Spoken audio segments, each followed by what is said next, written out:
Leila. So if you're new to this channel, don't forget to click the subscribe button and the notification bell down below to get notified for all my uploads. So first of all, disclaimer lang, I'm not nakapambahay na sando.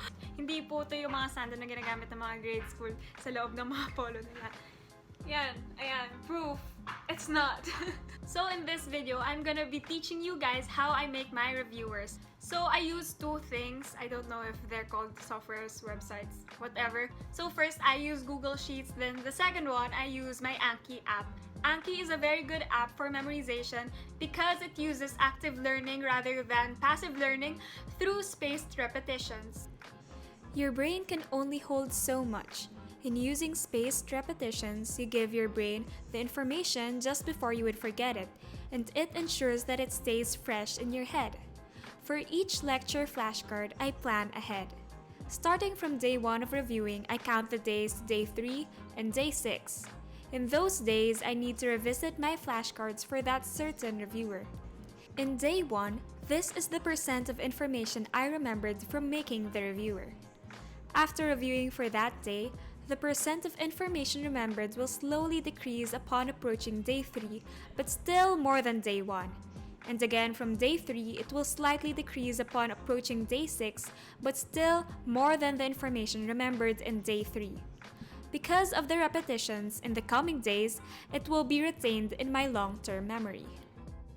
So first of all, let's talk organization. So the first thing that I do when I make reviewers is I open my Google Drive. For Lasal only storage yan. So, maglagay ka lang na maglagay dyan. So ito, Zool 1 flashcards because those are my flashcards for the subject Zool 1. When you enter that, makikita nyo yung Google Sheets. So these are organized by order, like 1, like 2, like 3, and its lecture name. So for example, Lec 1 is Zoology Intro, Lec 2, Cell Structure and Function, Cell 3, Cell Membranes. So yeah, lahat yan nandyan. So if I want to make a new reviewer, I would just click New, Google Sheets, then mag-open na siya with a new tab. Tapos I would name the spreadsheet. Let's say for example, yung Lec 11, Musculoskeletal System. So I would just open my notes in OneNote and go to my lecture notes for musculoskeletal system. Okay, so lalakihan ko lang yung A and B because those are the two columns that I need. So I put the question in column A and the answer in column B. I tried to make sure that I'm very specific as possible. Usually, my questions would be definition, enumeration, function, tapos minsan I would put blanks. Here is an example of definition. Here is an example of enumeration.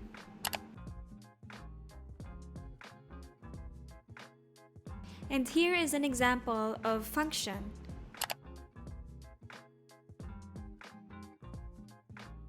Lastly, here is an example of fill in the blanks. After writing all my definition and answers, usually that would take me an hour or more than an hour, 1 to 2 hours usually siya. After that, I would click File, Download, and download as CSV or comma-separated values.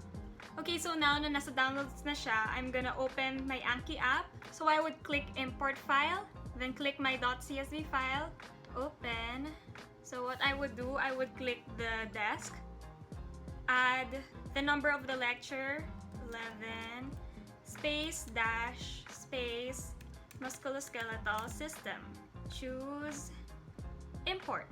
After importing that file, you would see it nasa deck. Then that's it. You can already import your file and you can now study. So when you study, you just click Study Now.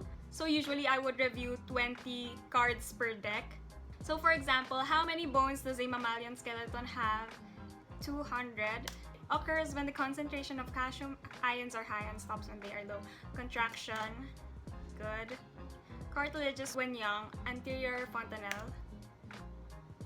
What does a skeletal muscle consist of? Wait. Okay. Bundle of long fibers, each a single cell running parallel. Alam ko yan, pero nakalimutan ko lang. So pag ganun, I would just click the 10 minutes, the less than 10 minutes, para maulit siya within 10 minutes. Requires repeated cycles of binding and release, muscle contraction. That's it. Nalibang ako masyado. So yeah, that's the end of this video. I hope this is very, very useful sa inyo, especially those na nasa field na need talaga ng memorization. So if you like this video, don't forget to leave a thumbs up, comment down below, and subscribe to my channel. Always remember to live with a little bit more of hope and love in our lives every day. Aloles na ko!